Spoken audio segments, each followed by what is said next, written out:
Hello, in this video I will show you how to set up VPN on EMPORIA Smart 5. So you have to start by opening your Google Play Store. Then you have to type in on search bar and type in turbo VPN and click search. Now select this application and click install.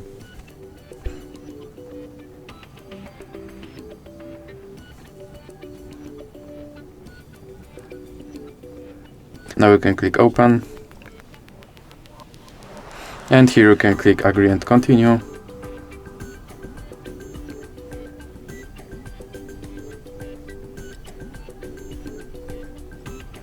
Now you can close this ad, and here you can click on this button to start your VPN. Then click OK. Now you can close this ad. And as you can see, now I'm connected to VPN in Germany. So that's it for this video. If you liked it, please remember to leave like and subscribe.